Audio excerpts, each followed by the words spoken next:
diseminasi budaya positif. Pertama-tama marilah kita panjatkan kehadirat Allah Subhanahu wa Ta'ala atas limpah karunia-Nya sehingga kita dapat mengikuti diseminasi budaya positif pada siang hari ini dalam keadaan sehat walafiat. Saya sebagai moderator akan menyampaikan susunan acara diseminasi budaya positif pada siang hari ini. Yang pertama adalah pembukaan, yang kedua menyanyikan lagu Indonesia Raya, yang ketiga sambutan kepala sekolah, yang keempat kegiatan inti pemaparan diseminasi budaya positif yang akan disampaikan oleh Bapak Muhammad Lutfi SPD. Yang kelima adalah lain-lain, dan yang keenam adalah penutup. Selanjutnya untuk acara yang pertama yaitu pembukaan, mari kita buka dengan bacaan basmalah bersama-sama. Bismillahirrahmanirrahim. Dengan bacaan basmalah, semoga acara pada siang hari ini dapat berjalan lancar tanpa halangan suatu apapun. Amin. Selanjutnya acara yang kedua yaitu menyanyikan lagu Indonesia Raya. Peserta diseminasi saya harap berdiri.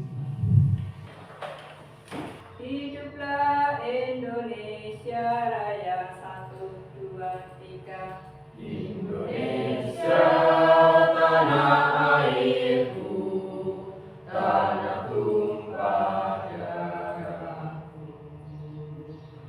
Di sanalah aku berdiri, jadi pandu hidupku. Indonesia kebangsaanku, bangsa dan tanah airku. Marilah kita berseru, Indonesia bersatu. Hiduplah tanahku, hiduplah negeriku, bangsaku, rakyatku semuanya. Bangunlah jiwanya, bangunlah badannya untuk Indonesia Raya. Indonesia Raya, merdeka, merdeka, anakku, negeriku yang ku cinta. Indonesia Raya, merdeka, merdeka, hiduplah Indonesia Raya. Indonesia Raya, merdeka, merdeka, tanahku, negeriku yang ku cinta. Indonesia Raya, merdeka, merdeka, hiduplah Indonesia Raya. Silakan.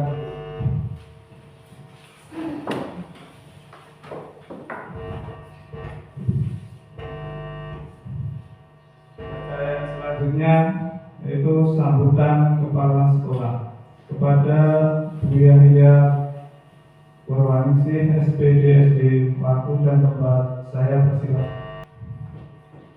Assalamualaikum warahmatullahi wabarakatuh.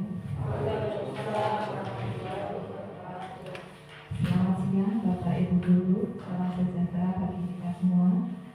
Yang terhormat Bapak Ibu Guru SD Negeri 2 Buan.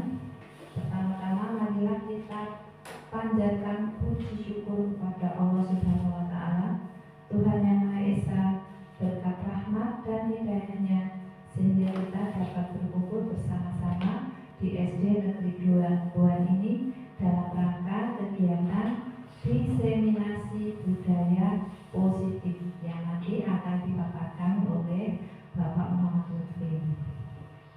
Dalam kesempatan yang berbahagia ini, kami juga menyampaikan selamat datang dan ucapan kasih kepada Bapak Ibu Guru sekalian, karena di sela-sela kesibukan kita masih dapat meluangkan waktu untuk menghadiri kegiatan ini guna lebih meningkatkan peran serta kita dalam pendidikan, dalam upaya membangun kualitas generasi muda kita yang lebih baik. Bapak Ibu Guru sekalian, sebagaimana kita ketahui bersama bahwa pendidikan yang berkualitas tidak terlepas dari budaya positif yang ditanamkan pada peserta didik sejak dini. Budaya positif merupakan nilai-nilai, keyakinan-keyakinan dan kebiasaan-kebiasaan di sekolah yang berpihak kepada murid agar murid dapat berkembang menjadi pribadi yang kritis, penuh hormat dan bertanggung jawab. Dalam rangka menciptakan lingkungan yang positif, maka setiap warga sekolah dan pemangku kepentingan perlu saling mendukung, menghayati dan menerapkan nilai-nilai kebajikan yang telah kita sepakati bersama. Untuk dapat menerapkan tujuan mulia tersebut, maka seorang pemimpin pembelajaran perlu berjiwa kepemimpinan sehingga dapat mengembangkan sekolah dengan baik agar tercipta budaya sekolah yang positif sesuai dengan standar kompetensi pengolahan yang telah ditetapkan. Oleh karena itu, dengan adanya diseminasi positif ini, nantinya kita bersama-sama menerapkan ilmu yang kita peroleh kepada murid-murid kita agar budaya positif bisa tertanam pada diri murid-murid di SD Negeri Biluanggulan tercinta kita ya. Bapak Ibu Guru, demikian beberapa hal yang dapat kami sampaikan pada kesempatan siang ini. Semoga Allah Subhanahu wa Ta'ala selalu melimpahkan rahmat dan petunjuknya kepada kita semua dalam melaksanakan tugas yang sangat mulia ini. Dan semoga kegiatan ini dapat memberikan dan melahirkan rumusan-rumusan yang dapat membawa kemajuan dan perbaikan di bidang pendidikan di Indonesia, sehingga tujuan untuk mewujudkan masyarakat yang cerdas, makmur dan sejahtera akan segera tercapai. Sekian, wassalamualaikum warahmatullahi wabarakatuh. Demikian sambutan dari beliau kepala sekolah untuk acara yang selanjutnya, yaitu kegiatan inti pemaparan diseminasi budaya positif oleh beliau Bapak Muhammad Lutfi SPD. Waktu dan tempat dapat.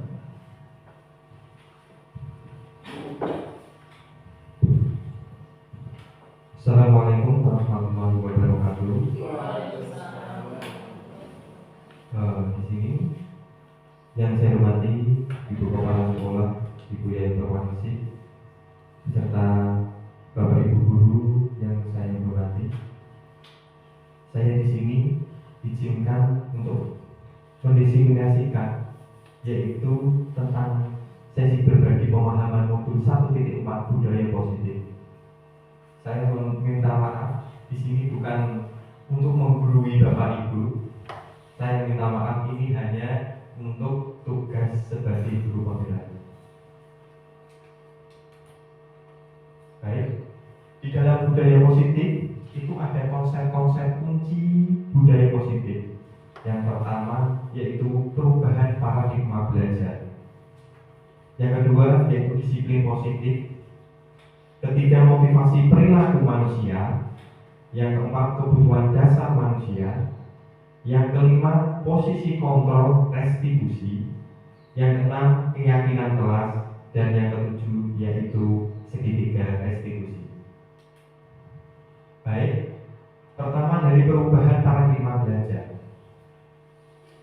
Saya kasih stimulus dulu bagi Bapak Ibu kelas 1, kelas 2, kelas 3, kelas 4 dan kelas 5. Sekarang sudah menggunakan kurikulum apa Bapak Ibu? Kurikulum merdeka. Nah, untuk guru kelas 3 dan kelas 6 itu menggunakan kurikulum 13. di sini kita ada perubahan paradigma, ya, perubahan paradigma. Nah, perubahan apa yang terjadi? Nah, yang pertama, kegiatan pemantik Anda dan teman Anda akan melakukan kegiatan. Cobalah buka. Anda adalah A. Tugas Anda adalah mengepalkan salah satu tangan Anda. Coba Anda bayangkan bahwa Anda menyimak sesuatu yang sangat berharga di dalam kepala tangan Anda. Anda perlu menjaga benda tersebut sekuat tenaga Anda karena begitu pentingnya untuk kehidupan Anda. Tugas rekan B adalah mencoba dengan segala cara untuk membuka kepala tangan Anda. Teman Anda boleh membujuk, menghardik, mengintimidasi, memarahi, menggoda, menggelitik, bahkan menawari Anda uang agar bersedia membuka kepala tangan Anda. Baik Bapak Ibu, sudah paham? Nah, jadi nanti kita bermain berpasang-pasangan. Nah, ada yang menjadi A dan yang menjadi B. Silakan. Nah, kepalkan tangan Anda. Monggo, kepalkan Anda. Nanti monggo Pak Andi mau jadi B atau A. Ayo berpasang-pasangan. Nah, ini kayaknya sudah pas ini. Pak Agung dengan Pak Andi, Bu Tias dengan Bu siapa itu? Bu Retno. Nah, ini Pak Bu Dwi, kalian Pak Guru. Nah, Bu Kepala dengan Bu Ida. Nah, siapa yang menjadi A dan siapa yang menjadi B? Nah, yang A itu mengepalkan. Nah, boleh menghadik, mengiming-iming sampai terbuka.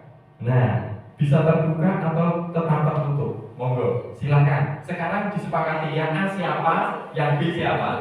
Nah, ini yang paling seru nanti Pak Gun dengan Bu Dwi. Monggo. Ya. Monggo.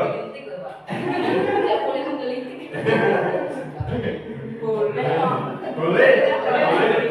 Menggelitik, membujuk, ngasih uang, merayu, boleh. Silakan. Ya, monggo, silakan, praktekkan, silakan.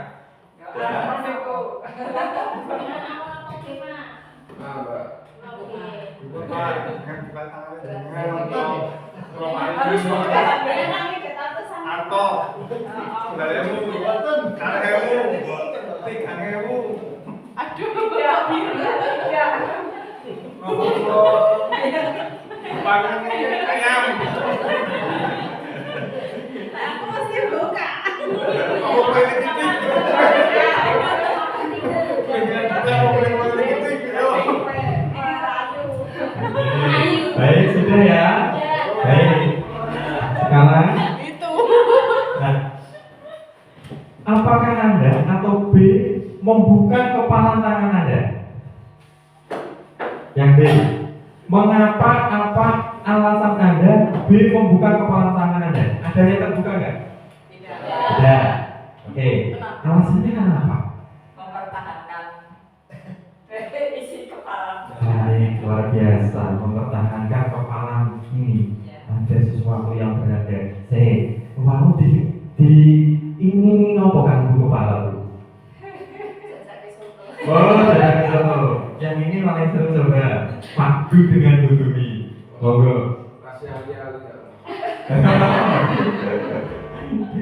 Dikasih alami nggak mau? Oke, Bu Dwi. Kenapa Bu Dwi? Kenapa masih mempertahankan itu Bu Dwi? Karena saya mempertahankan apa yang ada di dalam kepala. Oke, berarti sangat berharga. Baik. Apakah yang kedua? Apakah Anda atau B menutup kepala tangan Anda? Mengapa? Apa alasan Anda? Dan B tetap menutup kepala tangan Anda? Baik. Apakah tetap mengepal Pak? Iya, saya tetap mengepal. Tetap mengepal. Kenapa Pak? Karena ini sangat berharga. Oke, luar biasa, sangat berharga. ketiga, dalam kegiatan ini sesungguhnya siapa yang memegang kendali atau kontrol untuk membuka atau menutup kepala tangan? Siapa? Diri kita sendiri. Luar biasa. Berarti diri kita sendiri yang bisa mengontrol, bukan dari orang lain. Oke. Oleh karena itu, tadi kita sudah belajar bagaimana tentang tadi kurikulum 13 dan kurikulum Merdeka Belajar. Nah, ada perubahan Bapak Ibu masih bersambung. Nah, sekarang di kurikulum Merdeka yang mengendalikan adalah diri sendiri. Kalau dulu masih dikontrol, begitu Bapak Ibu. Baik, kita lanjutkan. Kesimpulannya, kita sendiri yang memegang kontrol atas kepala tangan kita. Apakah kita membuka atau menutup kepala tangan kita? Itu tergantung pada diri kita masing-masing sesuai dengan kebutuhan dasar kita saat itu. Baik. Nah, ini ada beberapa teori kontrol. Yang pertama, dari Dr. William Glasser dalam kontrol teori, yang kemudian hari berkembang dan dinamakan Quest Theory, merumuskan beberapa miskonsepsi tentang makna kontrol. Yang pertama yaitu ilusi guru mengontrol murid. Pada dasarnya kita tidak dapat memaksa murid untuk berbuat sesuatu jikalau murid tersebut memilih untuk tidak melakukan. Baik Bapak Ibu, siapa yang di sini sukanya masih mengontrol murid panjenengan? Nah, itu masih kan? Saya sendiri juga masih. Saya menyadari satu ya, masih mengontrol muridnya, memaksa murid. Nah, di paradigma ini, teori kontrol ini tidak diperbolehkan. Nah, tidak diperbolehkan. Ini sama saja dengan menghukum, dengan memberikan hukuman atau penghargaan. Itu hanya sesaat. Nah, anak-anak bisa ketergantungan. Nah, yang kedua, ilusi bahwa semua penguatan positif efektif dan bermanfaat. Dalam jangka waktu tertentu, kemungkinan murid tersebut akan menyadarinya dan mencoba untuk menolak bujukan kita, atau bisa jadi murid tersebut menjadi ketergantungan. Nah, kayak gitu. Kita rubah. Itu yang timbul adalah dari motivasi eksternal. Pengen mendapatkan penghargaan. Takut untuk melakukan sesuatu karena dapat hukuman. Yang ketiga, ilusi bahwa kritik dan membuat orang merasa bersalah dan menguatkan karakter. Menggunakan kritik dan rasa bersalah untuk mengontrol murid menuju pada identitas gagal. Nah, contoh Bapak Ibu, pernahkah Bapak Ibu dinas keluar? Anak-anak, Bapak guru nanti ada tugas di luar. Tolong jangan ramai ya. Kalau ramai nanti Bapak guru mendapatkan marah dari ibu kepala sekolah. Siapa yang pernah seperti itu? Iya, iya. Nah, ya. Jujur, ya. Saya juga pernah melaksanakan seperti itu, Bapak Ibu. Nah, itu membuat orang merasa bersalah. Kita harus menghindarinya sekarang. Yang keempat, ilusi bahwa orang dewasa memiliki hak untuk memaksa. Nah, ini banyak orang dewasa yang percaya bahwa memiliki tanggung jawab itu untuk membuat murid-murid berbuat hal-hal tertentu sesuai kehendaknya. Apapun yang dilakukan dapat diterima selama ada sebuah kemajuan berdasarkan sebuah pengukuran kinerja. Pada saat itu pula orang dewasa menyadari bahwa perilaku maksa tidak akan efektif untuk jangka waktu tertentu dan sebuah hubungan permusuhan akan terbentuk. Nah, ini posisi dalam memaksa atau memberikan hukuman itu tidak efektif. Jadi hanya motivasi eksternal yang timbul karena takut, karena tidak nyaman, seperti itu.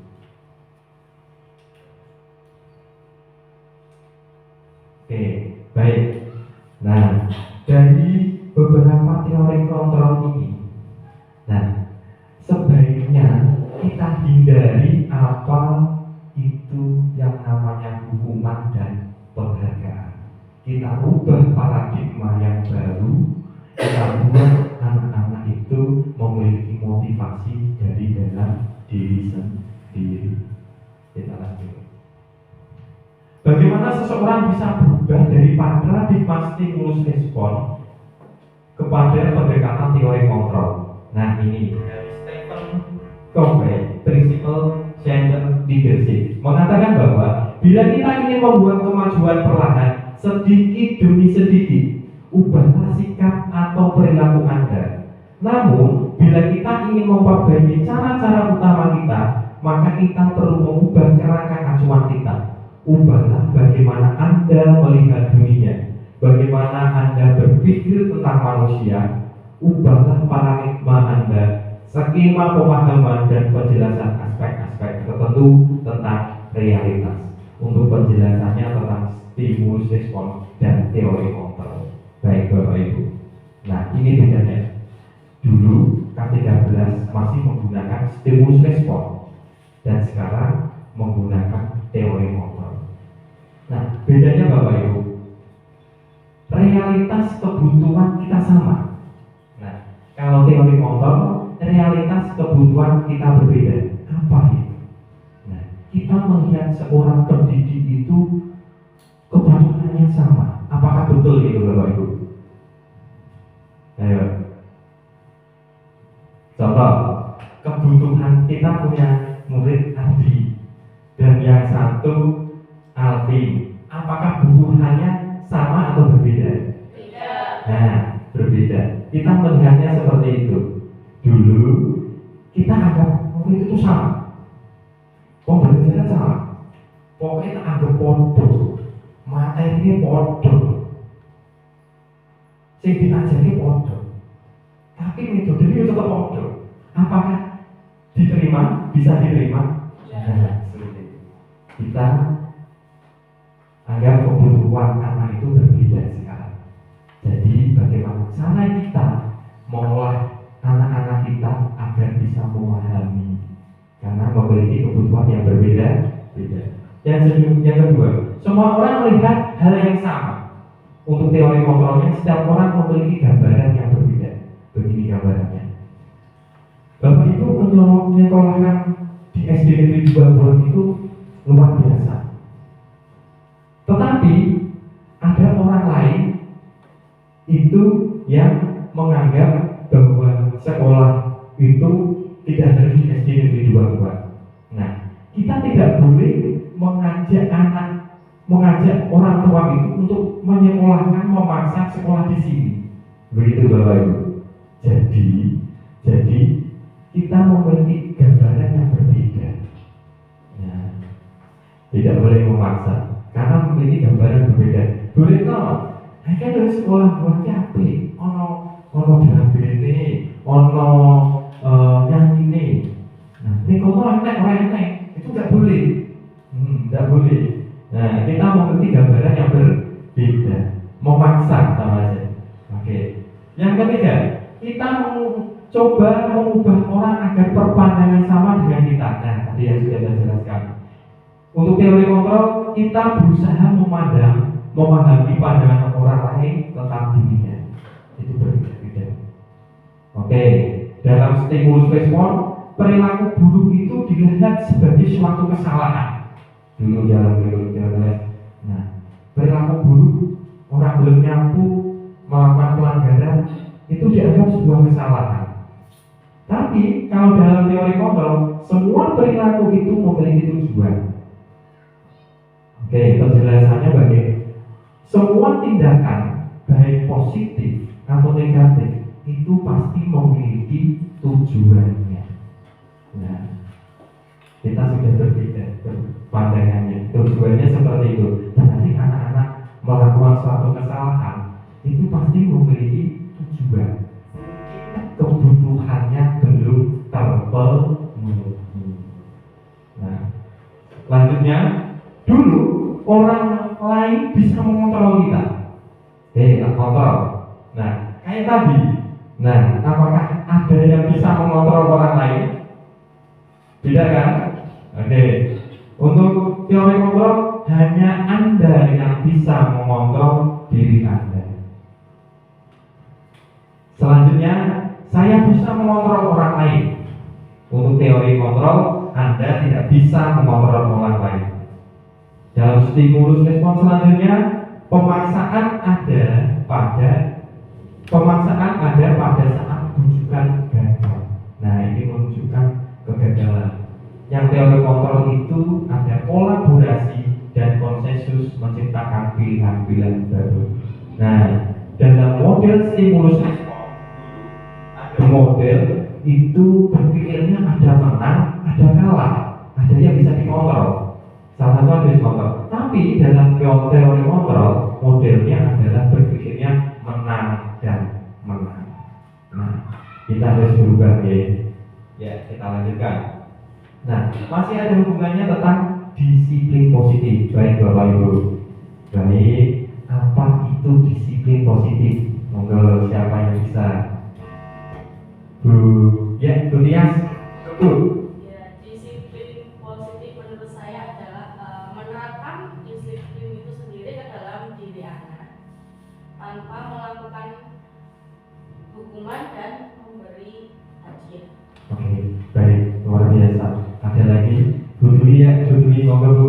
Disiplin positif menurut saya itu kebiasaan-kebiasaan yang baik yang harus kita tanamkan pada diri kita, pada murid atau siswa.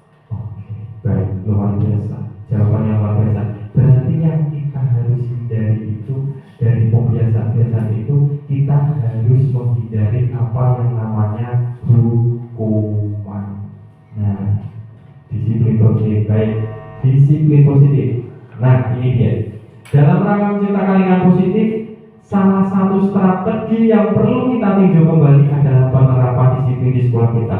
Apakah telah efektif? Apakah perlu ditinjau kembali?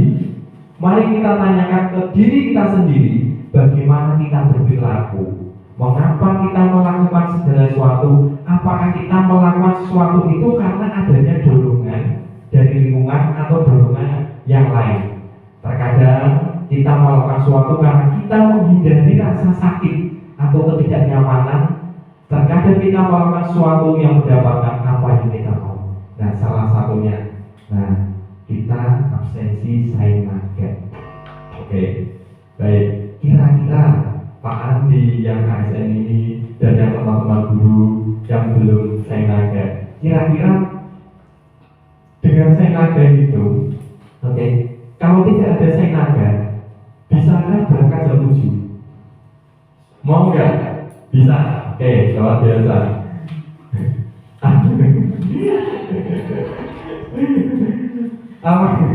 Kira-kira bisa nggak? Kira-kira Pak Andi, Pak Andi menang nih. Ayo, kira-kira belum ada sengaja. Berangkatnya jam berapa Pak Andi?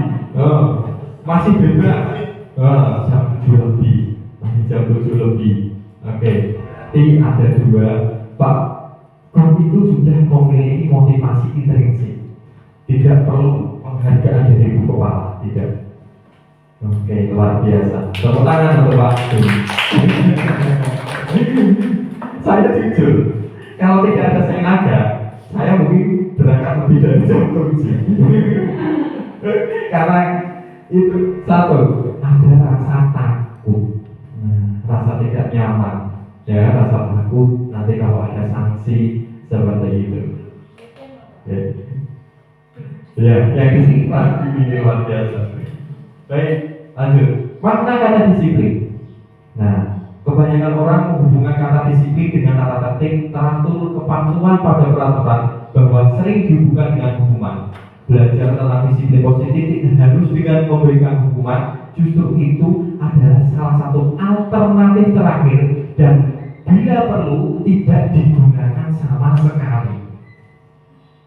Menurut Ki Hajar Dewantara menyatakan bahwa di mana kemerdekaan, disitulah harus ada disiplin yang kuat. Sesungguhnya disiplin itu bersifat self disiplin, yaitu kita sendiri yang mewajibkan kita dengan sekeras-kerasnya, tetapi itu sama saja, sebab jika kalau tidak cakap melakukan self-disiplin, wajiblah penguasa lain mendisiplinkan kita, dan peraturan demikian itulah harus ada dalam suasana merdeka.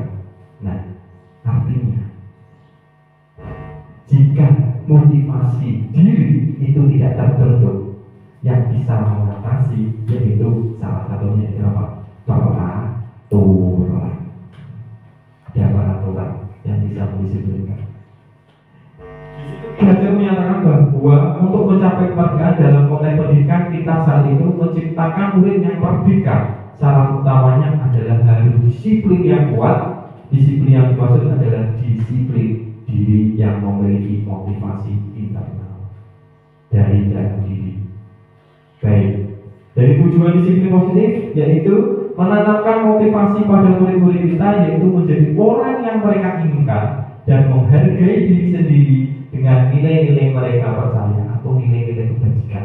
Nah, kayak tadi Pak Gun, luar biasa, sudah terbentuk dari motivasi diri, tanpa rasa takut, tanpa ingin mendapatkan penghargaan dari ibu kepala. Nah, itu sudah terbentuk karena menghargai diri sendiri.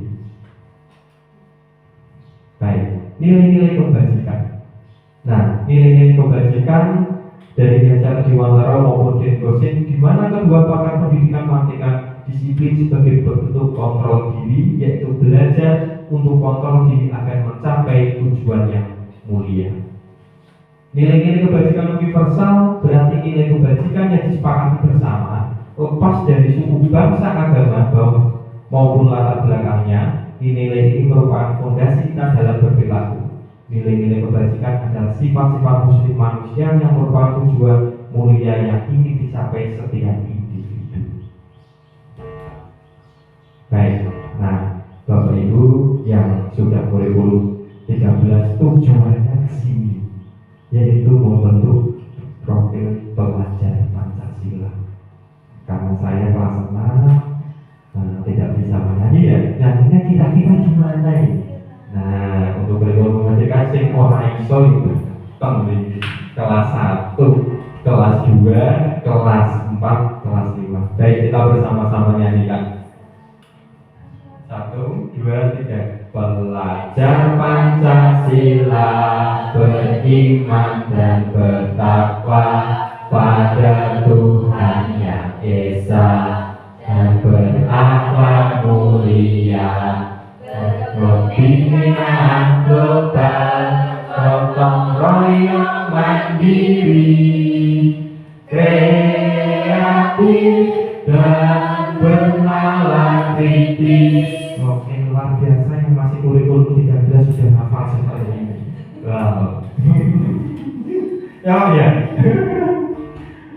Oke. Nah, kita lanjut yaitu ke motivasi perilaku manusia. Baik, motivasi perilaku manusia. Yang pertama yaitu untuk menghindari ketidaknyamanan atau hukuman tadi yang sudah saya terangkan. Nah, takut karena ini terbentuk dari motivasi ekstrinsik saja. Jadi takut karena mendapatkan hukuman. Mungkin anak-anak kita berangkatnya pagi, terus pakai seragam yang sesuai darinya. Itu mungkin belum terbentuk karena diri sendiri. Mungkin karena yaitu takut hukuman. Kadang sepatu. Nah, saya sering melihat jadi anak-anak sering lepas sepatu. Tapi kalau saya lihat memakai sepatu itu karena takut Pak gurunya memarahi, ya kan? Dimarahi. Itu yang kedua, untuk mendapatkan imbalan atau penghargaan dari orang lain. Kayak tadi saya agak mungkin berangkat pagi bentuk penghargaan dari Bu Kepala Jos. Nah, untuk nilai luar biasa. Oke. Itu motivasi ekstrinsik saja. Nah, ini tidak berjangka panjang. Yang ketiga, untuk menjadi orang yang mereka inginkan dan menghargai diri sendiri dengan nilai-nilai yang mereka percaya. Yang kita harapkan ini Bapak Ibu, kita terbentuk dari motivasi intrinsik ini, bisa menghargai diri sendiri dan nilai-nilai yang mereka percaya. Ini kita harus tumbuhkan dari diri sendiri. Baik, tentang kebutuhan dasar manusia. Nah, siapa yang pernah tahu apa kebutuhan dasar itu? Apa saja kebutuhan dasar manusia? Pangan sandang papan. Oke, pangan sandang papa. Baik, ada lagi? Bertahan hidup, Oke, luar biasa, bertahan hidup. Ada lagi? cinta dan kasih sayang. Oh, luar biasa, cinta kasih sayang. Ya, ada lagi? Bu Indah? Pendidikan. Pendidikan. Oke, ada lagi mungkin Pak Andi, Bu Tias. Kebebasan dan kesenangan. Sekarang cek caranya kan, apakah semua kebutuhan Bapak Ibu sudah terpenuhi? Belum, mungkin kasih sayang. Mungkin belum selesai. Pak Andi sudah terpenuhi semuanya, Pak Andi. Oh sudah, baik, oke. Jadi kita sadari Bapak Ibu, mungkin anak-anak didik kita melakukan kesalahan itu mungkin belum terpenuhinya kebutuhan dasarnya. Nah, kita harus menyadari, kita observasi dulu. Kenapa sih anak-anak ini kok melakukan tindakan kesalahan seperti ini? Nah, kita lihat itu kebutuhan dasarnya apakah sudah terpenuhi? Oh, ternyata orang tuanya broken home. Oh, ternyata tidak pernah diberi uang saku, kebutuhannya tidak terpenuhi.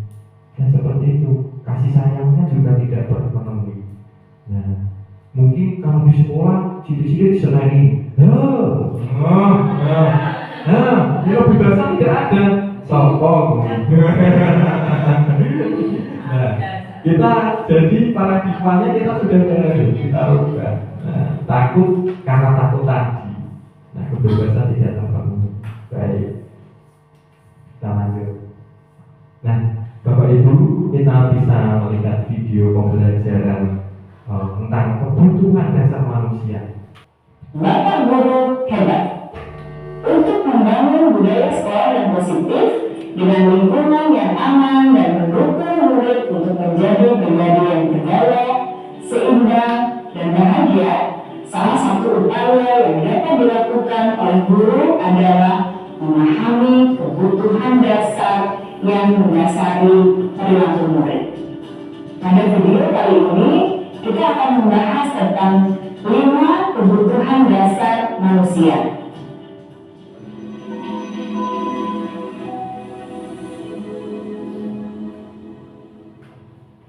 Ki Hajar Dewantara dalam salah satu kutipannya menyatakan, kita ambil contoh perbandingannya dengan hidup tumbuh-tumbuhan. Seorang petani dalam hakikatnya sama kewajibannya dengan seorang pendidik yang menanam padi misalnya. Hanya dapat menuntun tumbuhnya padi. Ia dapat memperbaiki kondisi tanah, memelihara tanaman padi, memberi pupuk dan air, membasmi ulat-ulat atau jamur-jamur yang mengganggu hidup tanaman padi, dan lain sebagainya.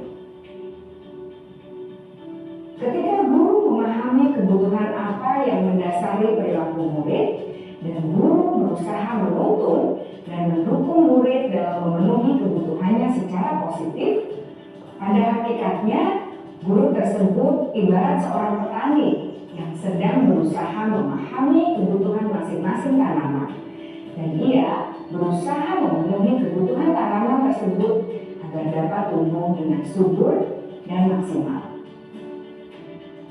Dr. William Glasser, seorang psikiater dari Amerika Serikat, menyatakan bahwa seluruh tindakan manusia memiliki tujuan tertentu, yaitu memenuhi kebutuhan dasarnya. Ketika kelima kebutuhan dasar telah terpenuhi secara memadai, maka murid akan tumbuh dengan seimbang dan bahagia. Sebaliknya, ketika kebutuhan dasar tidak terpenuhi dengan baik, maka seseorang akan mengalami emosi negatif seperti bosan, sedih, dan kecewa. Bahkan mereka dapat melakukan perbuatan yang bertentangan dengan nilai-nilai kebajikan atau melanggar peraturan. Dengan kata lain, perilaku buruk seseorang biasanya adalah respons dari kebutuhan yang tidak terpenuhi.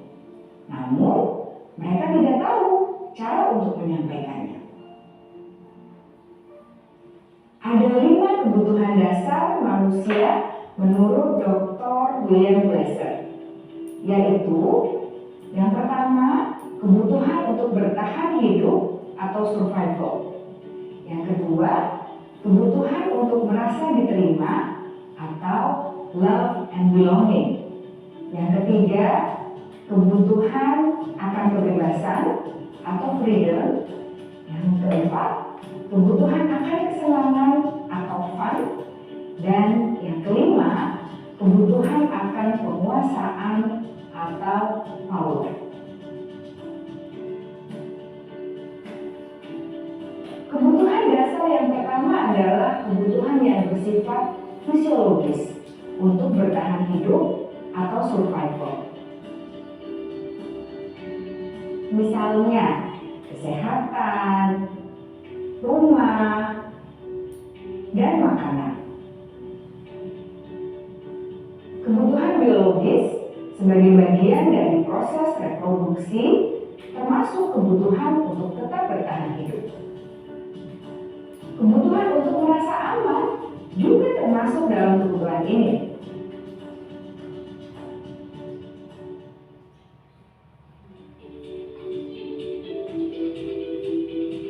Agar murid dapat belajar dengan baik, kebutuhan mereka akan rasa aman, pangan, sandang, dan papan harus terpenuhi.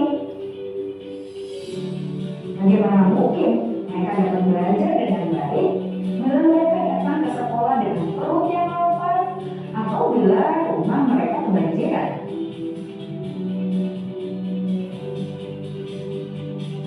Setelah kita mengetahui kebutuhan pertama yang sebagian besar bersifat fisiologis, mari kita lihat kebutuhan kedua sampai kelima yang semuanya berhubungan dengan psikologis. Mari kita lihat kebutuhan yang kedua, yaitu kebutuhan akan perasaan diterima oleh kelompok atau komunitasnya atau kebutuhan love and belonging. Kebutuhan ini meliputi keinginan untuk tetap terhubung dengan orang lain seperti teman, keluarga, teman kerja, dan kelompok di mana kita tergabung. Setiap murid ingin menjadi bagian yang berharga dari kelas dan juga sekolah. Mereka juga ingin diterima oleh orang lain dan kelompoknya. Bahkan, murid yang terlihat paling kuat pun jauh di dasar hatinya pasti ingin merasa diterima.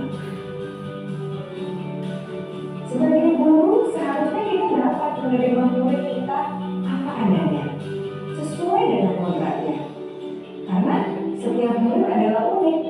Mereka memiliki kekuatannya masing-masing, sehingga guru seharusnya bisa menciptakan kesempatan untuk murid berkolaborasi dan memiliki ikatan emosi satu sama lain. Murid-murid yang memiliki kebutuhan yang besar untuk merasa diterima, biasanya mereka belajar karena suka pada gurunya, dan mereka juga suka bekerja dalam kelompok.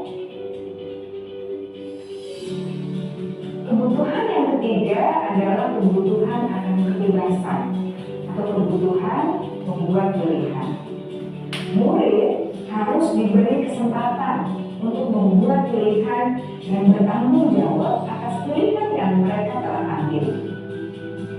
Memberi mereka kebebasan bukan berarti membiarkan mereka melakukan apa saja yang mereka mau, melainkan lebih memberi mereka kesempatan untuk membuat pilihan, menyuarakan pendapat mereka dengan percaya diri, dan memberi mereka kesempatan untuk mencoba hal-hal yang baru. Pembelajaran dengan metode yang beragam dan menarik juga akan akan memenuhi kebutuhan murid tentang kebebasan ini. Pembelajaran berdiferensiasi, di mana guru menyediakan beberapa jenis tugas yang bisa dipilih oleh murid sesuai dengan mereka, sangat baik untuk mengembangkan murid menjadi lebih mandiri dan memiliki motivasi internal. Karena kebutuhan akan kebebasan pada dasarnya adalah kebutuhan untuk mandiri, memiliki otonomi, memiliki pilihan, dan mampu mengendalikan arah hidupnya sendiri.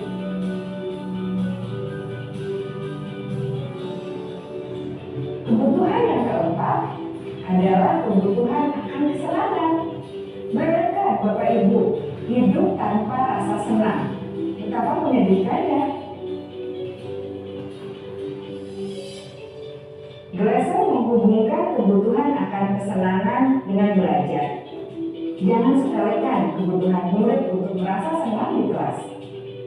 Sebagai guru, jangan ragu-ragu untuk dengan sengaja memasukkan kegiatan yang menyenangkan dalam kelas.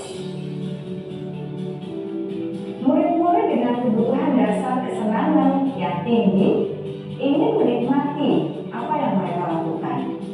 Mereka juga konsentrasi tinggi saat mengerjakan hal-hal yang disenangi.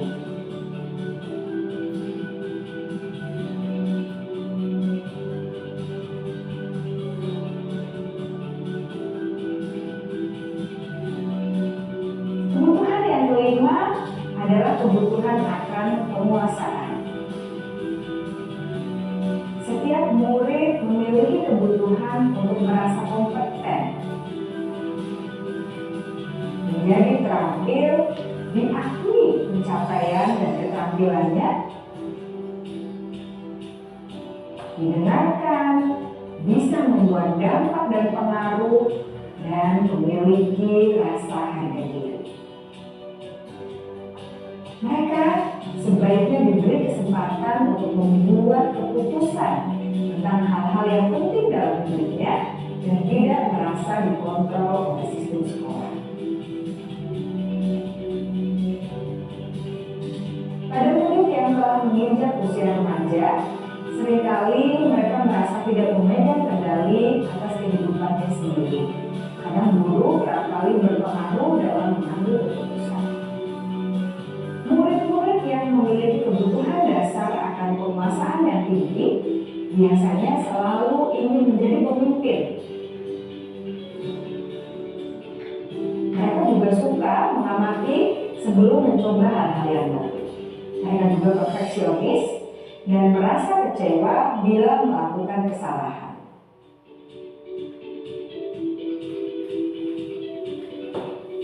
Ibu dan Bapak guru sangatlah penting bagi kita untuk mengetahui kebutuhan dasar murid-murid agar kita memahami alasan di balik sikap dan tingkah laku mereka. Bila murid berperilaku buruk atau melanggar peraturan sehingga tindakannya tidak sesuai dengan nilai-nilai kebajikan, maka guru harus mencari tahu alasan yang mendasari tindakan tersebut dan kebutuhan apa yang belum terpenuhi. Melalui percakapan dengan guru dalam pendekatan disiplin positif, murid dapat diajak untuk bersikap efektif dalam mengenali kebutuhan-kebutuhan yang berusaha mereka penuhi dan mendasari tindakan mereka. Jika guru mengabaikan perilaku buruk murid, maka perilaku tersebut akan berpengaruh pada suasana kelas yang kurang kondusif dan akan berpengaruh pada tujuan dari pendidikan itu sendiri.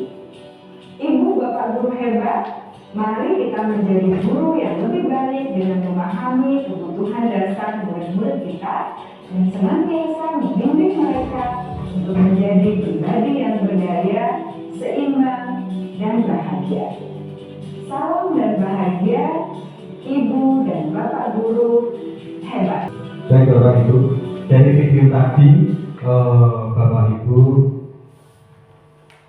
tahu kebutuhan dasar manusia tadi, ya. Tadi ada beberapa kebutuhan dasar. Kita gambarkan apabila anak-anak itu melakukan sesuatu kesalahan itu jangan langsung menghukum, gitu Bapak Ibu. Jangan langsung mengadjustment kamu itu salah. Tapi kita tahu dulu kenapa anak itu melakukan tindakan itu, memfasilitasi kesalahannya. Ya, kita harus rubah itu. Nah, pasti ada kebutuhan-kebutuhan dasar yang belum terpenuhi. Baik. Kita lanjut, kebutuhan dasar manusia. Lemah kebutuhan dasar manusia itu tersebut berhubungan dengan konsep disiplin positif berdasarkan pada teori kontrol, di mana dinyatakan bahwa ada suatu tujuan di balik sebuah perilaku manusia. Kita juga percaya bahwa murid itu memiliki tujuan di balik perilaku mereka. Salah satunya adalah memenuhi kebutuhan dasar mereka. Nah, mungkin anak-anak melakukan kesalahan itu belum terpenuhi kebutuhan dasarnya. Kalau melakukan sesuatu itu bentuk apa itu perhatian dari bapak ibu. Nah, seperti itu bisa jadi. Untuk yang selanjutnya, untuk mengatasi yang dari anak-anak yang melakukan kesalahan itu bisa dilakukan dengan melakukan posisi kita, posisi kontrol, yaitu dalam restitusi. Ada beberapa posisi kontrol. Nah, menurut Dan Gosem dalam buku Restitution School mengungkapkan bahwa guru perlu meninjau kembali penerapan disiplin di dalam ruang kelas mereka selama ini, apakah telah efektif, apakah berpusat pada murid, apakah memerdekakan dan memandirikan murid, bagaimana dan mengapa. Melalui serangkaian riset berdasarkan pada teori kontrol, Dr. William Glaser Gosen berkesimpulan ada 5 posisi kontrol yang diterapkan seorang guru, orang tua ataupun atasan dalam melakukan kontrol. Nah, Bapak Ibu, kalau guru kontrol sinten Bapak Ibu? Murid. Kalau bu kepala kontrolnya sinten? Nah, Bapak Ibu guru. Nah, apa yang 5 posisi kontrol itu ada nih. Nah, ada penghukum, ada pembuat merasa bersalah, ada yang merasa teman, ada pemantau, atau ada manajer. Bapak Ibu, silakan. Posisi mana yang sekarang ini sudah Bapak Ibu lakukan? Ya, teman. Baik, nah posisi sebagai teman. Pak Guru, Pak Guru. Pemantau, oke. Ada lagi Pak Andi? Membuat merasa bersalah. Baik, Bapak Ibu. Nah, kita harapkan yang terpenting Bapak Ibu dalam posisi kontrol kepada anak buah, kepada anak didik kita, itu yang penting hindari yang namanya menghukum. Nah, itu sangat berdampak besar pada emosi anak. Mungkin jadi bisa membuat anak itu merasa dendam, Bapak. Nah, oleh karena itu paling tepat, nah baik kita perhatikan posisi yang paling tepat kita sebagai guru dan ibu kepala sekolah. Baiknya sebagai apa? Kita lihat dulu video posisi kontrol berikut ini. Salam bahagia Ibu dan Bapak Guru hebat. Dalam penerapan disiplin positif restitusi, salah satu program yang dikembangkan adalah 5 posisi kontrol. 5 posisi kontrol dalam restitusi adalah proses perjalanan seorang pendidik agar dapat mengenali dirinya. Pada video kali ini, kita akan membahas tentang 5 posisi kontrol yang dikembangkan oleh Diane Gosen dan contoh penerapannya.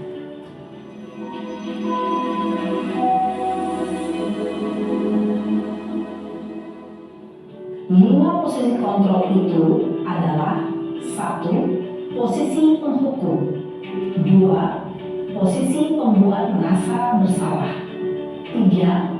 Posisi teman, 4. Posisi pemantau atau monitor, dan 5. Posisi manajer. Untuk lebih memahami kelima posisi tersebut, mari kita saksikan kasus Naren yang terlambat hadir 20 menit di sekolah dan melihat bagaimana kelima posisi kontrol dalam menghadapi masalah tersebut.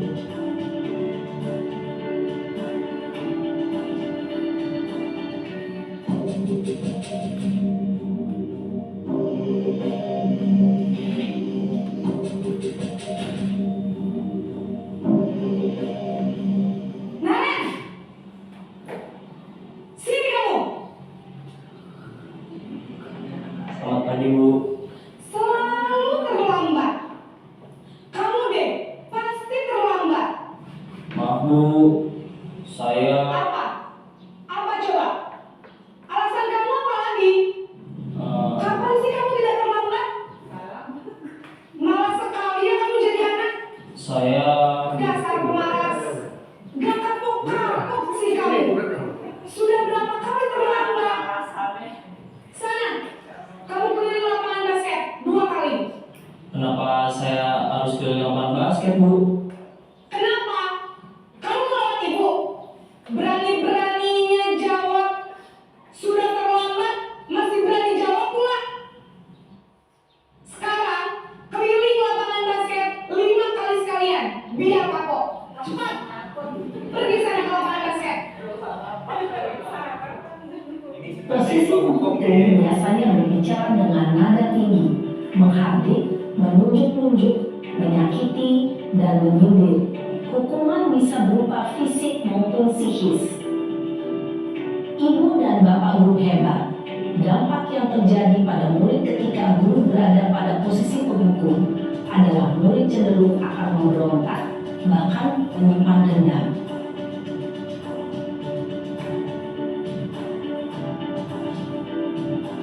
Yang kedua, posisi pembuat perasaan bersalah.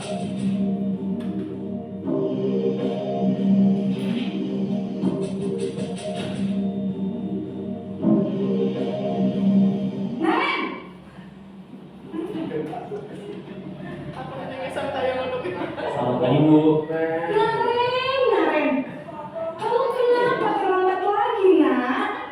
Ya Tuhan, Naren. Kamu senang ya bikin ibu susah ya? Kalau kamu terlambat lagi, nanti ibu yang ditegur bapak kepala sekolah, nak. Disangka ibu tidak bisa membina kamu.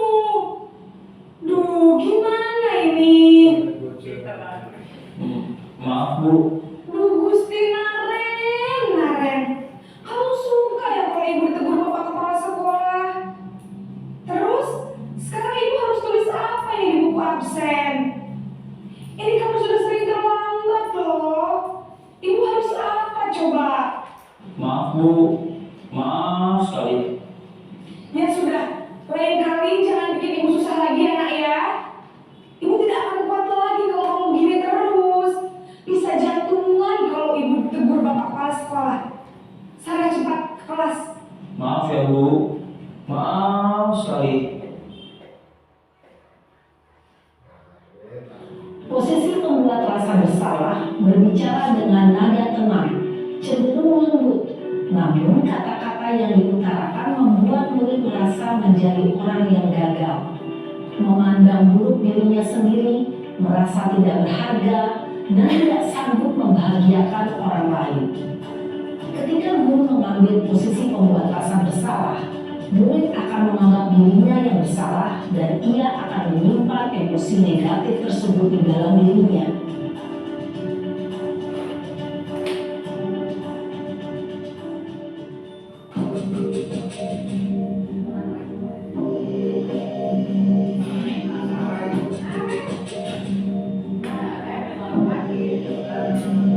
Naren!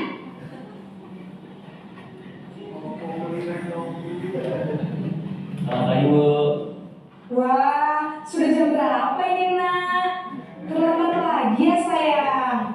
Iya, Bu. Habis ibu saya lupa membangunkan saya, Bu.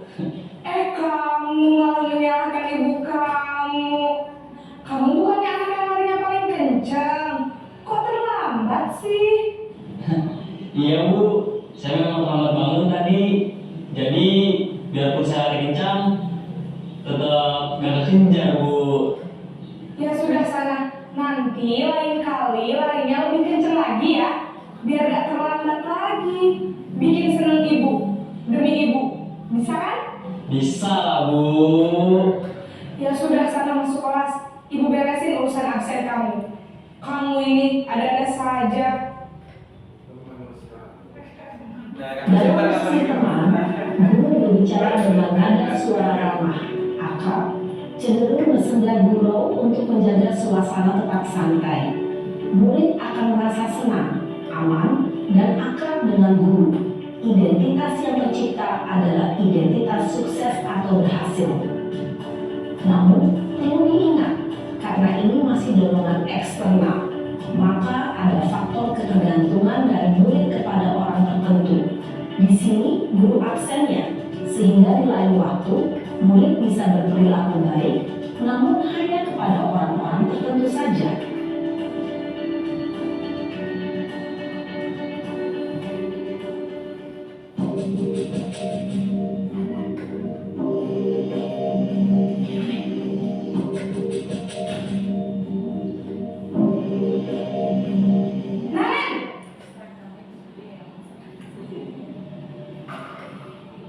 Selamat pagi Bu. Naren, apa peraturan sekolah kita tentang jam berapa kita harus masuk sekolah, nak?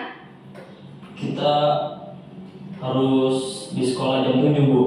Iya betul, sekarang sudah jam 7.20. Naren sudah tahu konsekuensinya jika terlambat hadir. Paham Bu, saya harus tinggal kelas pas jam istirahat selama 20 menit. Iya benar, konsekuensinya demikian. Jadi nanti jam 9.30 pas istirahat, kamu harus tinggal di kelas, kerjakan tugas tambahan untuk ketertinggalan kamu, ya? Baik Bu. Posisi pemantau mengandalkan penghitungan atau data untuk mengontrol murid. Guru mengarahkan murid berdasarkan peraturan dan konsekuensi. Seorang pemantau menunjukkan bahasa tubuh dan ekspresi wajah yang datar dan cenderung formal.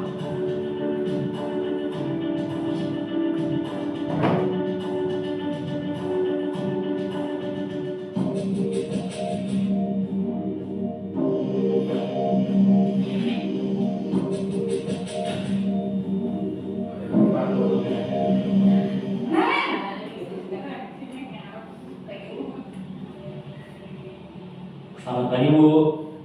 Selamat pagi Naren. Maaf Bu, saya terlambat. Iya, sekolah masuknya jam 7, sekarang sudah jam 7.20. Jadi sekarang bagaimana ini Naren? Maaf Bu, saya lupa setel alarm saya semalam. Baiklah, menurut kamu, keyakinan sekolah yang mana yang perlu kamu tingkatkan? Menghargai diri sendiri dan orang lain mungkin ya Bu. Setuju. Jadi, apakah Naren meyakini prinsip saling menghormati tersebut? Iya Bu, saya meyakininya. Apakah Naren bersedia memperbaiki masalah keterlambatan ini? Bersedia Bu. Bagaimana kamu akan memperbaiki masalah keterlambatan ini? Saya akan coba untuk tidak lupa menyetel alarm saya Bu.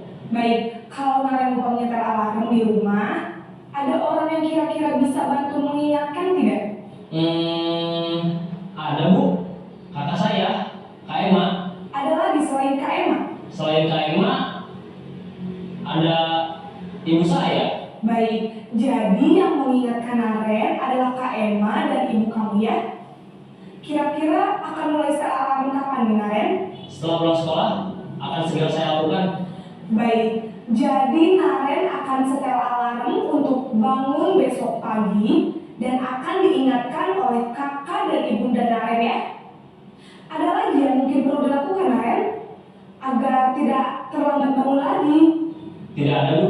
Baik Naren, terima kasih untuk kerjasama kamu. Sekarang kamu perlu kembali ke kelas untuk belajar.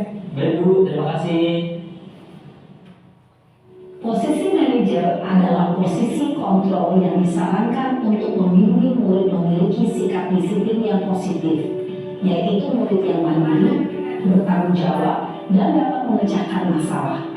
Tujuan dari posisi ini adalah agar murid dapat berefleksi atas tindakannya. Guru akan dengan tulus memberikan pertanyaan-pertanyaan bermakna, sehingga membuat murid dapat belajar dari kesalahannya dan mencari sebuah solusi untuk menyelesaikannya. Ibu dan Bapak guru hebat, setelah mengamati adegan kelima posisi kontrol tadi, kira-kira posisi mana yang paling ideal? Posisi mana yang dapat menunjang motivasi intrinsik murid? Ya, tentu posisi manajer. Posisi ini memang posisi ideal yang ingin dituju setiap pendidik. Pada posisi inilah, guru dapat menerapkan disiplin positif dan berpihak pada murid, yang memerdekakan murid. Perjalanan seorang pendidik tentunya tidak mudah untuk sampai pada posisi seorang manajer. Namun, tujuan kita pasti, yaitu menciptakan murid-murid yang mandiri, merdeka, dan bertanggung jawab. Semoga penggambaran 5 posisi kontrol yang telah diperlihatkan ini dapat menjadi ajang refleksi bagi kita semua, agar dapat terus mengasah dan menerapkan disiplin positif yang memerdekakan murid. Mari terus berlatih dan bersemangat. Selamat menerapkan. Salam dan bahagia, Ibu dan Bapak Guru hebat. Setelah melihat video tadi,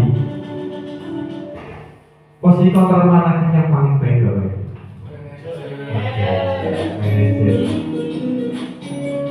posisi manajer. Nah, posisi manajer. Nah, posisi manajer yaitu posisi di mana guru berbuat sesuatu bersama dengan murid, mempersilahkan murid mempertanggungjawabkan perilakunya, mendukung murid agar dapat menemukan solusi atas permasalahannya sendiri.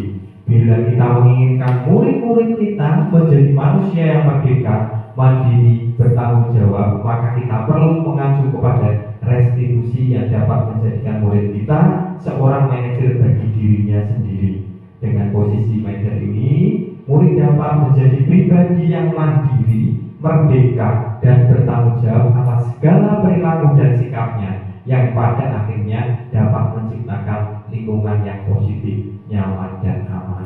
Baik Bapak Ibu, semoga dengan ini tadi nanti Ibu bisa merubah posisi kontrol panjenengan yang tadinya sukanya sebagai teman, sekarang berubah menjadi manajer, yang tadinya membuat merasa bersalah, kita harus berperan-peran menjadi manajer untuk menemukan masalahnya sendiri, mengatasi masalah sendiri. Begitu. Nah, apa yang diperlukan dalam hal ini? Nah, perlu yang namanya keyakinan kelas, Bapak Ibu. Nah, perlu keyakinan kelas. Keyakinan itu nilai-nilai kebajikan universal yang disepakati bersama. Menekankan pada keyakinan seorang akan memotivasi seorang dari dalam, seseorang akan lebih tergerak dan bersemangat menjalankan keyakinan daripada hanya sekedar mengikuti serangkaian peraturan tertulis tanpa makna. Murid-murid pun demikian, mereka perlu mendengarkan, memahami arti sesungguhnya dengan peraturan yang diberikan. Apa nilai-nilai kebajikan di balik peraturan tersebut, apa tujuan utamanya, dan menjadi tidak tertarik atau takut sehingga hanya sekedar mengikuti serangkaian peraturan yang mengatur mereka tanpa memahami tujuan mulianya. Baik Bapak Ibu, perlu keyakinan kelas dalam kita menjadi posisi kontrol manajer Bapak Ibu. Nah, bagaimana caranya? Tahapan-tahapan untuk membentuk program kebajikan atau keyakinan kelas ini: satu, lihat daftar kebajikan yang disusun bersama. Tentukan nilai kebajikan yang ingin dijadikan perhatian utama di sekolah Anda. Curah pendapat antar kelompok yang mau diutamakan yang mana. Ketiga, sempurnakan beberapa daftar nilai-nilai kebajikan yang utama. Bahas kembali dengan kelompok utama. Buat poster, mungkin bisa keyakinan kelas itu ditempelkan di tembok, mungkin muat di media sosial berupa keyakinan kelas Anda. Nah, Bapak Ibu, keyakinan kelas itu tidak usah banyak-banyak peraturan. Nah, mungkin ada kata disiplin positif dan menghargai diri. Itu ada beberapa arti. Jadi anak-anak di situ bisa mengetahui keyakinan kelas. Nah, dalam pembentukan keyakinan kelas, yang pertama, keyakinan kelas itu bersifat lebih abstrak daripada peraturan, ya. Yang lebih rinci dan konkret. Keyakinan kelas berupa pernyataan-pernyataan universal. 3 pernyataan kelas itu senantiasa dibuat dalam bentuk positif. Yang keempat, keyakinan kelas sebenarnya tidak terlalu banyak, mudah diingat dan dipahami warga kelas. Yang kelima, keyakinan kelas sebaiknya sesuatu yang diterapkan di lingkungan tersebut. Yang keenam, semua warga kelas hendaknya ikut berkontribusi dalam pembentukan keyakinan kelas melalui curah pendapat atau diskusi. Yang ketujuh, bersedia meninjau kembali keyakinan kelas dari waktu ke waktu. Ini yang diperlukan. Nah, selanjutnya, keyakinan kelas itu bisa dilaksanakan. Nah, masih ada hubungannya dengan segitiga restitusi. Nah, kemana mengatasinya? Apa itu restitusi? Restitusi itu proses menciptakan kondisi bagi murid untuk memperbaiki kesalahan mereka, bagi anak-anak yang melakukan kesalahan tadi, sehingga mereka bisa kembali pada kelompok mereka dengan karakter yang lebih kuat. Nah, baik. Dia Gossel dalam bukunya telah merancang sebuah tahapan untuk memudahkan para guru, orang tua dalam melakukan proses menyiapkan anaknya melalui restitusi atau namanya segitiga restitusi. Nah, Bapak Ibu yang biasanya anak-anaknya melakukan kesalahan, kita lakukan yang namanya yaitu segitiga restitusi. Sebelum melaksanakan segitiga restitusi ini, Bapak Ibu membuat keyakinan kelas terlebih dahulu. Nah, yang pertama, menstabilkan identitas dulu. Nah, yang kedua, memvalidasi tindakan yang salah. Nah, kesalahannya apa? Baru yang terakhir yaitu menanyakan keyakinan. Baik, nah di sini langkah-langkahnya. Yang pertama, menstabilkan identitas.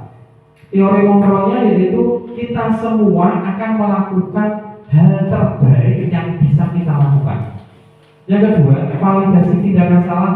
Semua perilaku itu pasti memiliki alasan. Yang ketiga, menanyakan keyakinan kelas. Kita semua memiliki motivasi internal. Ini yang kita perlukan. Nah, kita tumbuhkan motivasi internalnya. Nah, dengan langkah-langkah seperti itu. Nah, bagaimana caranya Bapak Ibu? Nah, di sini ada cara-cara. Yang pertama, menstabilkan identitas. Nah, pada saat melakukan kesalahan, anak-anak dipanggil. Berbuat salah itu tidak apa-apa.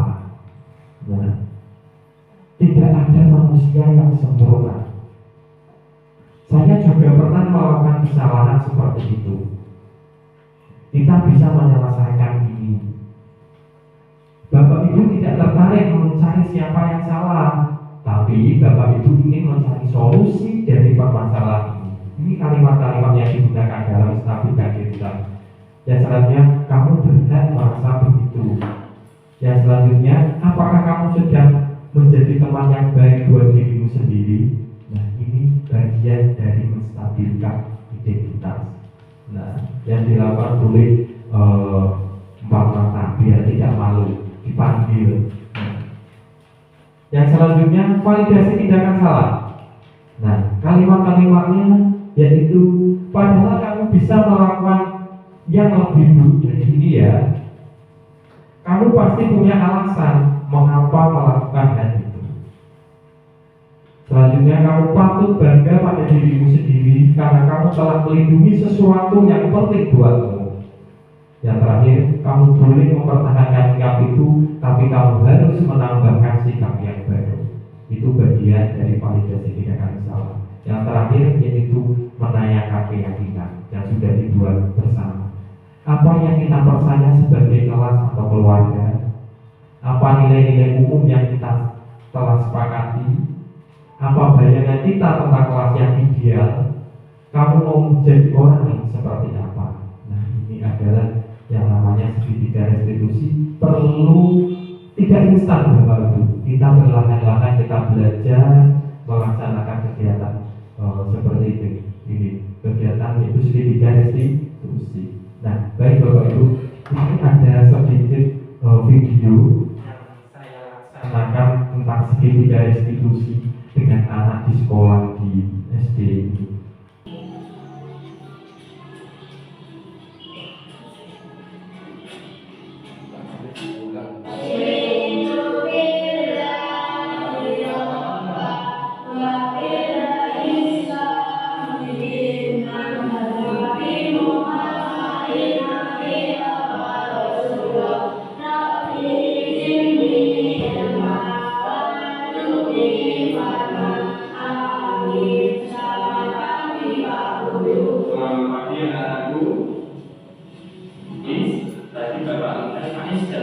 Menstabilkan identitas. Pak sudah berapa kali lambat? Sering terlambat itu suatu kesalahan bukan? Baik Manis, berbuat kesalahan itu manusiawi. Setiap orang pasti berbuat salah. Yang terpenting kita harus belajar dari kesalahan tersebut dan mau memperbaikinya. Pak kita cari solusinya ya. Pak sering datang terlambat, pasti punya alasan. Kenapa? Validasi tindakan salah.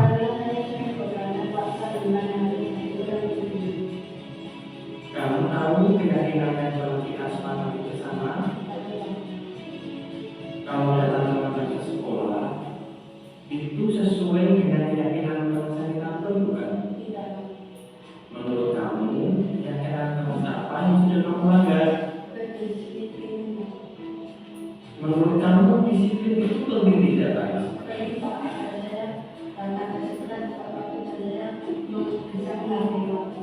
Betul sekali Pak Is, menghargai waktu itu penting dan sangat bermanfaat. Seperti kita menghargai orang lain, pekerjaan kita menjadi tidak menunggu dan dapat melakukan kepedulian. Jawab saya dan saya memaafkan. Ya Is, sikap yang baik sekali kamu memohon maaf. Menurut kamu, apa yang akan kamu lakukan agar tidak ada wacana dalam sekolah? Saya akan tidak menjadi apa dan tidak dari konflik dan memasang alarm. Baik Pak Is, kamu sudah menemukan solusinya. Bapak akan bekerja sama dengan orang tua murid agar tidak terlambat lagi dalam sekolah. Sekarang kamu perlu beristirahat. Baik Pak, terima kasih. Baik Bapak Ibu, itu contoh dari yang saya lakukan. Nah, kita perlu belajar Bapak Ibu, kita tidak boleh yang namanya langsung menghukum anak-anak kita. Nah, kita apa yang harus kita lakukan yang pertama Bapak Ibu tadi dalam segitiga restitusi? Lali. Apa Bapak Ibu? Apa tadi? Menstabilkan identitas. Ya. Yang kedua yaitu validasi tindakan yang salah. Yang ketiga yang terakhir yaitu menanyakan keyakinan kelas. Nah, jadi anak-anak itu nanti akan terbentuk motivasi dan dapat mengatasi masalahnya sendiri, tahu masalahnya, iso ngerti cara mengatasi masalah itu. Nah, sehingga tidak akan mengulangi kembali. Ya. Baik Bapak Ibu. Nah, itu tadi link videonya, ini link video YouTube saya. Nah, mohon Bapak Ibu silahkan mengisi refleksi yang sudah saya share atau yang di sini. Nah, monggo Bapak Ibu silahkan diisi refleksinya, monggo dibuka dulu. Ya.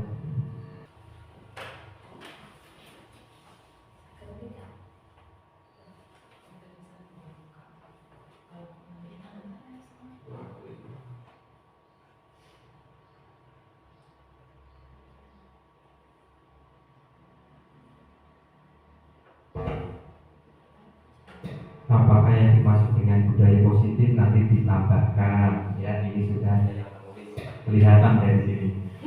Ya, siapa dulu ini nanti? Bukan kebutuhan dasar. Nanti setiap luar biasa. Ditambah nanti publikasikan ya. Kalau sudah ada kata publikasikan, diklik publikasikan. Menurut masing-masing, Pak.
Sikapnya di posisi kontrol itu sifatnya Pak?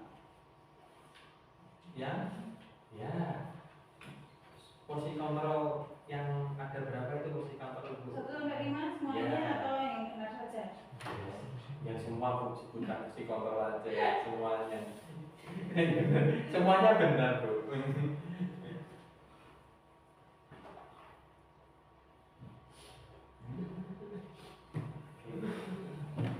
Ini waktu luar biasa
Kampung Kesupen publikasikan Pak Bun, biar terlihat Pak.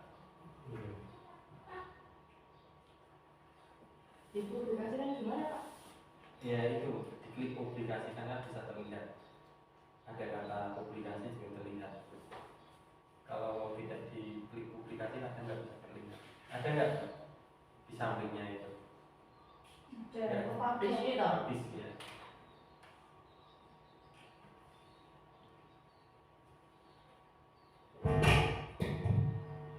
Baik Bapak Ibu, itu nanti bisa dilanjut.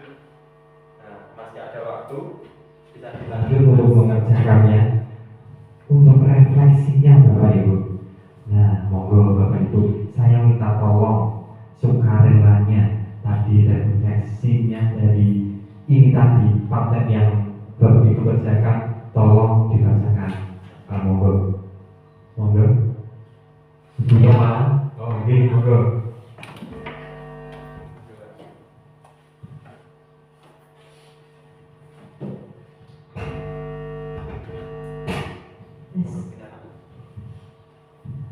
Baik, terima kasih atas waktunya Pak Lutfi. Saya di sini akan merefleksikan kembali atas apa yang telah disampaikan oleh Pak Lutfi selaku pemateri. Yang pertama adalah apakah yang dimaksud dengan budaya positif? Menurut saya itu adalah tindakan yang menerapkan disiplin pada siswa tanpa memberikan hukuman atau hadiah. Jadi kita tidak perlu memberikan hukuman dan hadiah pada siswa yang melakukan kesalahan menurut kita.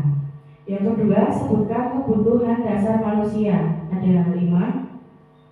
Yang pertama, bertahan hidup atau survival. Yang kedua, cinta dan kasih sayang atau love and belonging. Yang ketiga, kebebasan atau freedom. Yang keempat, ada kesenangan atau fun. Yang kelima, ada pengakuan atau power. Selanjutnya, posisi kontrol seorang guru. Ada 5 juga. Yang pertama adalah punisher atau penghukum. Yang kedua, si pembuat merasa bersalah. Yang ketiga, ada teman. Yang keempat, pemangku, pemantau. Yang kelima, manajer. Pertanyaan yang terakhir, sebutkan tahapan segitiga restitusi. Yang pertama ada menstabilkan identitas atau stabilize the identity. Yang kedua ada validasi tindakan atau validate the mistake.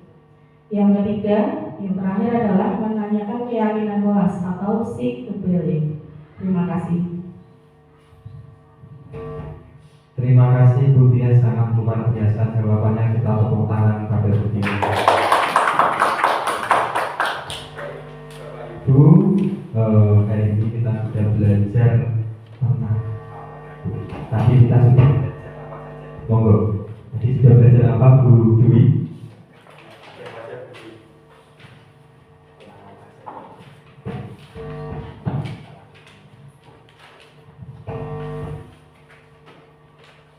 Tentang paradigma budaya positif. Ada lagi yang pelajari tadi apa lagi Bapak Ibu? Belajar. Disiplin positif. Oke, ya bagus, disiplin positif. Ada lagi Bapak Ibu? Tentang kebutuhan dasar manusia dan posisi kontrol guru. Posisi kontrol guru. Ya. Baik. Ada tambahan lagi mungkin? Ya, budaya positif. Terus dalam sebelum membentuk restitusi, segitiga restitusi, sebelumnya kita membentuk apa? Yang namanya keyakinan kelas. Baik, Bapak Ibu, kita simpulkan pada hari ini kita sudah belajar, yaitu yang pertama perubahan paradigma belajar, disiplin positif, motivasi perilaku manusia dari motivasi internal lagi Bapak Ibu, kebutuhan dasar manusia tadi yang ada 5 tadi, ada posisi kontrol juga, restitusi. Yang terpenting kita tidak melakukan yang namanya menghukum. Yang terbaik itu adalah manajer, kita tetap berusaha.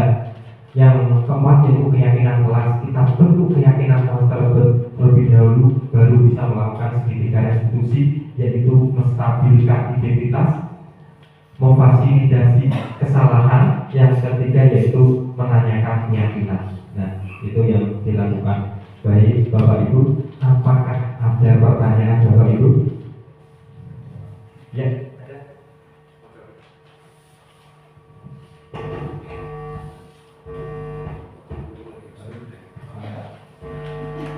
Ini saya ada pertanyaan, perubahan apa yang bisa kita rasakan dan juga mulai jika kita sudah mempraktekkan budaya positif di sekolah?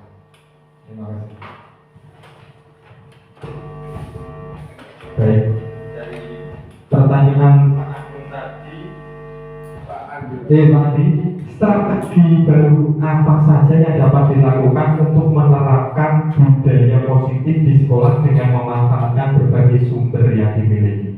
Ya, yang dilakukan kita nanti sih, kita di hari Jumat nanti kita akan belajar yang namanya strateginya yaitu alur baca dan pendapat inquiry apresiatif. Nanti di PI pendampingan buat saya nanti tentang menyelaraskan visi misi kita.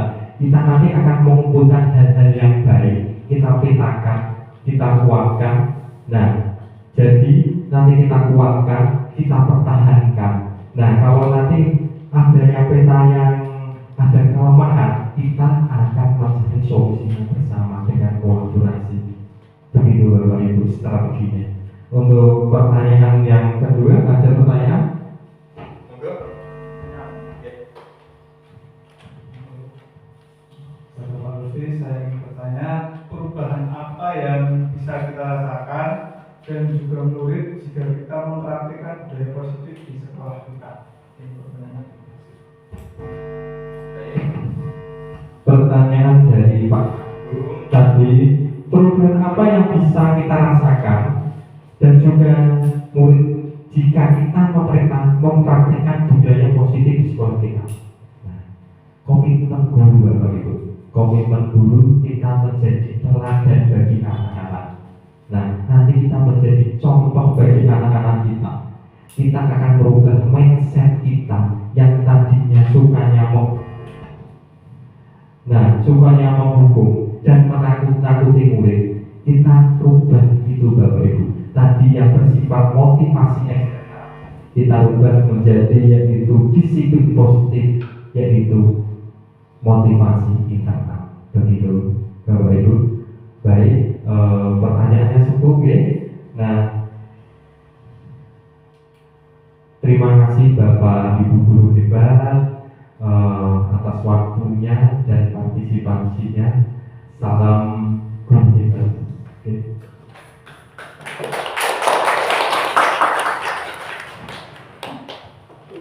Demikian kegiatan inti tentang pemaparan diseminasi budaya positif yang disampaikan oleh Bapak Muhammad Lutfi SPD, dan untuk acara yang selanjutnya yaitu acara lain-lain,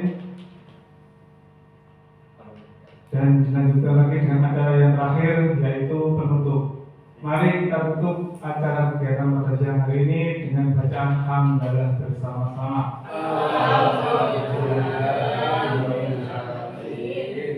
Saya selaku moderator, apabila ada kekurangan dan